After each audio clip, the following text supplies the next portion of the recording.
तो फ्रेंड्स, तो आज हम करने वाले हैं चैप्टर 6 हमारी RS अग्रवाल इस वाली बुक का हमारा चैप्टर नंबर 6 एल्जेब्रिक एक्सप्रेशंस। ये चैप्टर बहुत ही ज़्यादा ईजी है, पर अगर जब आप समझे ध्यान से तब ईजी है। देखिए चैप्टर 6 एल्जेब्रिक एक्सप्रेशंस। अब हमारी इसमें 3 टर्म होती हैं। 3 टर्म कौन कौन सी होती हैं? मेन होती हैं। बहुत दिन से इस वीडियो नहीं आई है, कुछ रीज़न होगा उसके पीछे, इस वजह से नहीं आई, ठीक है। तो अब आप समझ लीजिए ये वाली वीडियो में कि हमारे एल्जेब्रिक एक्सप्रेशंस होते क्या हैं। तो हमारी इनमें ना 4 टर्म, ये जो 3 टर्म जो होती है ना, ये हमारी बहुत ज़्यादा मेन रहती हैं। तो फर्स्ट टर्म है जैसे कि हमारी कॉन्स्टेंट। देखिए आपकी बुक में भी है, दिखाती हूँ मैं। ये देखिए बुक में भी आपकी कांस्टेंट है symbol having a fixed numerical value is called a constant. Constant मतलब जिसमें फिक्स्ड हमारी फिक्स्ड वैल्यू रहती है कि हाँ हमें पता है कि ये चीज़ हमारी फिक्स है। लाइक मैं एग्जांपल दूँ आपको 3, 2, 15 ऐसे। मैं आपको एग्जांपल दूँ 3, 2 और ये 15, ठीक है। तो हमें पता है कि ये हमारा 3 है, ये हमारा 2 है एंड ये हमारा 15 है। हम इसको 3 को हम 2 नहीं लिख सकते, हम इसको 2 को 1 थोड़ी ना लिख सकते हैं, और ये 15 इसको 0 थोड़ी ना लिख सकते हैं, ऐसे हम नहीं लिख सकते। तो वेरिएबल की भी देखिए आपकी इसमें देखिए डेफिनेशन है। Variable a symbol which takes various numerical values is known as variable. Variable में क्या लिखा है यहाँ पर? चेंज। वो जो वेरिएबल वो होते हैं मतलब जो चेंज होते रहते हैं। Like for example x, A, Z, ये सब। अगर ये हमारी एक, जैसे आपको मैं एक क्वेश्चन बना के देती हूँ, 4x + 9a is equals to, आपको बताना है कि इसका आंसर क्या है। मतलब एक इक्वेशन है, एक ये वाली। तो आपको इसमें बताना है कि देखिए हमें कौन सी टर्म निकालनी है? एक्स की। तो अगर हम इस क्वेश्चन में ये बताएंगे, या फिर आप यहाँ पे भी एक्स लिख लो तब समझ आते हैं आपको। यहाँ लिख लो आप एक्स। तो हमें लिखना है find the value of x. हमें एक्स की वैल्यू अभी नहीं पता, तो ये फिर क्या हो सकती है? कुछ भी हो सकती है, चेंज होती रहती है। कुछ भी हो सकती है, ये हमारी 2 भी हो सकती है, ये हमारी 3 भी हो सकती है, ये हमारी 4 भी हो सकती है, ये हमारी 5 भी हो सकती है। मतलब कुछ भी हो सकती है, वो इस पर डिपेंड करता है, ठीक है। तो ऐसी टर्म मतलब ऐसे अल्फ़ाबेट्स, ऐसे सिंबल जो चेंज होते रहते हैं। अब हमारी कॉफिशिएंट भी आपकी बुक में ही है, नेक्स्ट पेज पर, पेज नंबर 98 पर। तो कॉफिशिएंट भी देखिए, कॉफिशिएंट है, एक सेकेंड, इसमें है in a term of an algebraic expression any of the factor with the sign of the term called the coefficient of the product of the other factor in that term.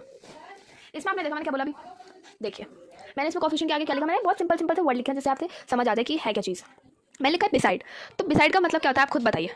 मतलब जैसे कोई एक इंसान है, मैंने बहुत दूर से पेन पकड़ कर, राइटिंग इतनी अच्छी नहीं आई। लाइक एक इंसान है, अब देखिए एक इंसान है, तो बिसाइड मतलब देखो बी, देखो आप वर्ड को समझो ना, क्या कह रहा है वर्ड। जैसे कि ये है बिसाइड, तो इससे हमें पता चला है कि साइड। देखो बी को भूल जाओ, बी भूल जाओ, साइड याद रखो, एक सेकंड देखो, बी भूल जाओ, साइड याद रखो। तो साइड का मतलब क्या होता है? मतलब कि एक इंसान के बराबर वाला देखने रुक रहा नीचे करूँ अब, ठीक है। इंसान दिख रहे हैं जो मैंने बनाया अभी, ये वाले, मतलब इसके बराबर वाला, इसके बिसाइड वाला। तो बिसाइड का मतलब क्या होता है? बराबर वाला, ठीक है। तो हमारा कोफिशिएंट के बराबर वाले देने का मतलब क्या है? हमारे मैथ से बराबर वाले का मतलब क्या है? आप समझ रहे हो? अब मैं एग्जांपल देती हूँ। लाइक चलो नंबर लेते हैं हम 2x ले लेते हैं और 10x ले लो, ठीक है। तो अब हमें ऐसे बताना है। देखो इसमें कौन सा है? कांस्टेंट और वेरिएबल है। देखो कांस्टेंट ये रहा और वेरिएबल ये रहा, कांस्टेंट ये रहा, वेरिएबल ये रहा, ठीक है। तो हमें x का कोफिशिएंट बताना है। कोफिशिएंट का मतलब क्या था? बिसाइड, मतलब उसके साइड वाला। तो ये क्या होगा? लाइक 2x, ये नहीं है, तो x के साइड वाला कौन सा है? 2, तो 2 क्या हुआ इसका? कोफिशिएंट। तो ये है हमारी तीनों टर्म। आप एक बार इसको देख लीजिए, रुक जाइए मैं कैमरा थोड़ा सा नीचे कर देती हूँ, रुकिए। अगर आपको इसको नोट डाउन करनी है तो आप नोट डाउन भी कर सकते हैं, और अगर आपको नहीं करनी तो अगर आप माइंड बहुत अच्छा है अगर आपका, तो आप अपने माइंड में फिक्स कर लीजिएगा इस चीज़ को, क्योंकि आगे जाके बहुत ज़्यादा काम आने वाली है। आगे जाने से मेरा मतलब वो भी है कि आगे बड़े होकर बहुत काम आने वाली है, और आगे जाने से मेरा मतलब ये भी है कि आगे एक्सरसाइज में बहुत काम आने वाली है। देख लीजिए मैं चेंज कर रही हूँ, ओके। तो अब ये हमारी टाइप्स हैं। देखिए मुझे ये लगता नहीं है कि मुझे इसको पढ़ाने की ज़रूरत है, पर अगर किसी को समझ नहीं आते हो तो मैं दोबारा से समझा रही हूँ कि क्या क्या है। मोनोमियल है वो जिसमें 1 टर्म कंटिन्यू होती है। कौन सी टर्म कंटिन्यू होती है? 1। बाइनोमियल जिसमें 2 होती है, ट्राइनोमियल जिसमें 3, और क्वाड्रिनोमियल जिसमें 4 टर्म। देखो फर्स्ट और सेकंड वाले मैं समझ सकती हूँ कि थोड़े से हार्ड है, पर आप एक तरीके से समझे तो आपको समझ आ जाएंगे। मोनोमियल तो आपको लर्न करना पड़ेगा क्योंकि इसमें कोई ऐसा साइन नहीं है। बाइनोमियल से आपको कैसे पता लगेगा कि ये सेकंड टर्म है? ए के बाद बी आता है, तो बी कौन से टर्म पे आता है? सेकंड पे आता है ना। तो आप इससे पता लगा सकते हैं कि अगर बाइनोमियल है तो इसमें हमारी सेकंड टर्म कंटिन्यू होती है। ट्राइनोमियल हमारे 3 से पता चल रहा है, 3 में टी आता है फर्स्ट में, और ये पता भी चल रहा है ट्राई, तो देखिए पूरा देखिए ट्राइनोमियल, तो इसमें हमें पता लग जाएगा पहले कि 3 टर्म कंटिन्यू करता है। क्वाड्रिनोमियल, क्वाड नहीं होता, ये होता है ऐसे करके कुछ होता है ना। तो हमें इससे पता लग जाएगा, पर आपको लर्निंग करनी पड़ेगी अगर आपको समझ नहीं आती है। समझ तो आ जाना चाहिए वैसे इतना समझा के। लाइक मैं आपको एग्जांपल दूँ, आप अपनी बुक में देखिए, ये रहे एग्जांपल। लाइक 5x 2xy, ये हमारे इसके एग्जांपल्स। इसके हैं 2a + 3b, इसके हैं a + 2b + 5c, और क्वाड्रिनोमियल के हैं x + y + z - 5। अब और नहीं लगता मुझे इसमें कुछ पढ़ाने की जरूरत है। Now we will start the exercises, okay. Now I will change the topic like अब आप देखिए एक्सरसाइजेस। तो अब हम करेंगे एक्सरसाइज 6A। फर्स्ट एक्सरसाइज है, फर्स्ट क्वेश्चन है इसका हमारा। फर्स्ट क्वेश्चन है 5x, 7x माइनस के 6x। तो हमें इसको करने में कोई दिक्कत है? एक बात और समझिएगा, वेरिएबल के साथ लिख ही देती हूँ, वेरिएबल के साथ वेरिएबल की ही मल्टीप्लाई होगी या फिर प्लस होगा, और कांस्टेंट के साथ कांस्टेंट की ही होगी। पर आपको कांस्टेंट का तो इतना वो नहीं होता, पर आप वेरिएबल का देखिए। अगर x मल्टीप्लाई बाय x है ना तो x स्क्वायर ही आएगा, पर अगर हमारा इसमें x मल्टीप्लाई बाय y है ना तो हमारा x y ही आएगा। ऐसा हम मल्टीप्लाई नहीं कर सकते, क्या पता हम ऐसे लिख दें, अच्छा इसका तो x स्क्वायर आ रहा था, ये हमारा क्या होगा x मल्टीप्लाई बाय 4। नहीं, देखिए अगर यहाँ पे हमारी टर्म्स अलग है तो हम उसमें पावर्स लगा देते हैं, अभी वो आप आगे देखेंगे। पर अब ये सिंपल से क्वेश्चन देखिए। अब हमें ये पता है प्लस प्लस प्लस होता है, प्लस माइनस माइनस होता है, माइनस प्लस माइनस होता है, प्लस और माइनस माइनस प्लस होता है। हमें ये सब बातें बहुत ही अच्छे से पता है। हम इसमें यही ट्रिक अपनी यूज़ करने वाले हैं। प्लस वाली टर्म को प्लस कर लेंगे और माइनस वाली टर्म को जो होगा माइनस कर लेंगे, ठीक है।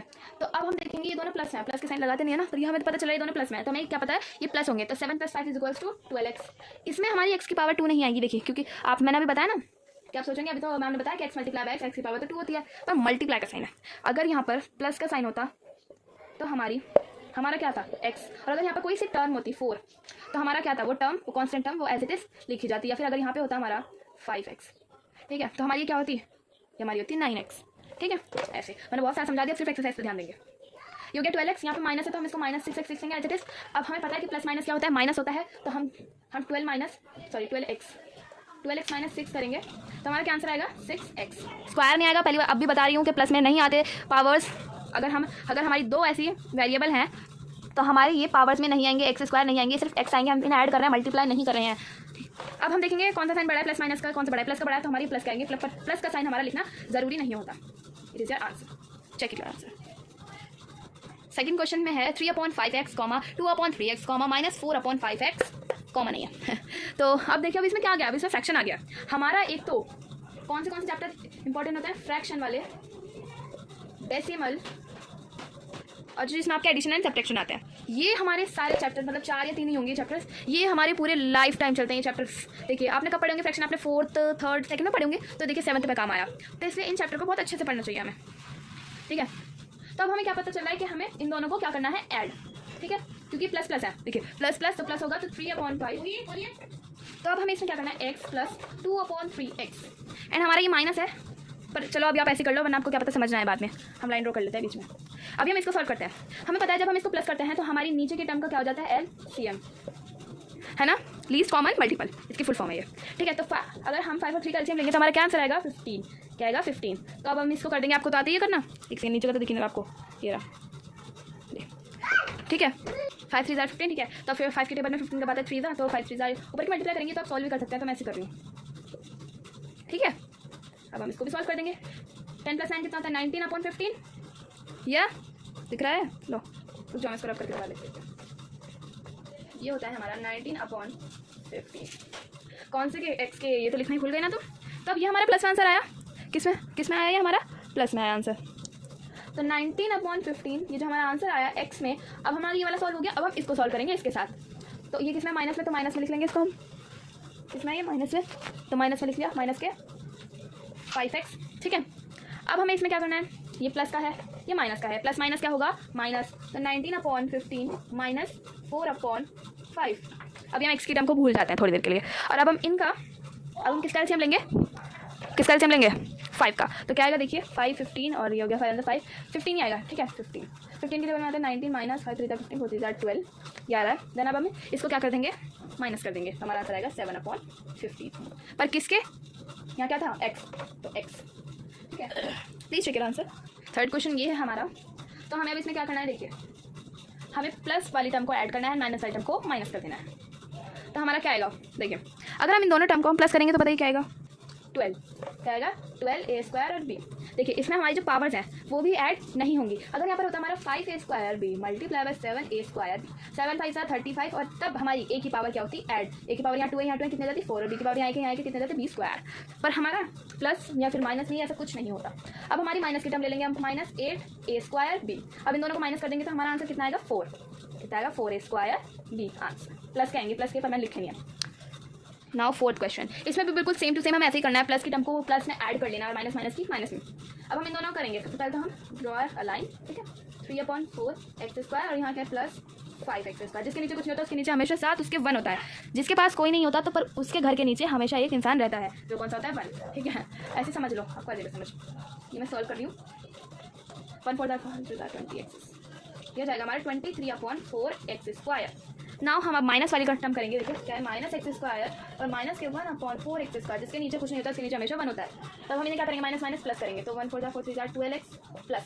अगर हम ऐसे भी ऐसे कर सकते हैं, वो मेथड मैं आपको बाद में बताऊंगा, अभी ऐसे कर लो, माइनस माइनस प्लस आ जाएंगे और 4 यहाँ जाएगा 1x², यहाँ जाएगा 13x²/4। ये आया, इसमें क्या आया 23 आया, देखिए इसमें आया हमारा 23, इसमें आया हमारा 13, 23 एंड 13 दोनों प्लस में आया, हमारे 23 एंड 13 हमारे दोनों प्लस में आया, 23 13/4x² है ना। अब हम क्या लेंगे, 4 का एलसीएम लेंगे, ये तो हमारे आंसर आते देखिए, इनका इसका ये तो आया था हमारा आंसर, एक सेकंड। अब हम 4 का एलसीएम लेंगे, तो ये आ जाएगा 23x² और ये आ जाएगा 13x²। अब जब हम 23x² और 13x² को ऐड करेंगे तो हमारा आएगा 39/4x²। देखिए मैं दिखाती हूँ, 1 सेकंड गाइस, देखिए हमने कहीं गलती करी थी, मैंने दोबारा कराया, देखिए हमने कहाँ गलती करी थी, हमने बिल्कुल ठीक करा था, हमने अपना नीचे एलसीएम ले लिया था और हमारे यहाँ पर आ गया था 23/4। यहाँ क्या हुआ था, हमने जो करा था तो हमने यहाँ प्लस ले लिया था, पर यहाँ कौन सा साइन थे, माइनस के साइन थे, ठीक है, माइनस माइनस फिर भी प्लस होता है, पर साइन किसका था, हमारा माइनस का। हमने पहले भी सही करा था, पर हमने यहाँ पर किसका साइन लगा दिया था, प्लस का। तब हम करेंगे, अब करेंगे 23/4 माइनस 13/4 x² की टर्म को अभी आप भूल जाइए। इसके हिसाब से हमारा क्या आंसर आना चाहिए, अपॉन में 4 हो जाएगा 23 और माइनस के 13 हो जाएंगे, तो हमारा क्या आ जाएगा, ये हमारा जाएगा 10/4 है ना, और अब हम इसको काटेंगे, ये हो जाएगा 2, ये जाएगा 5, तो आर आंसर इज 5/2। ये हमारा आंसर है।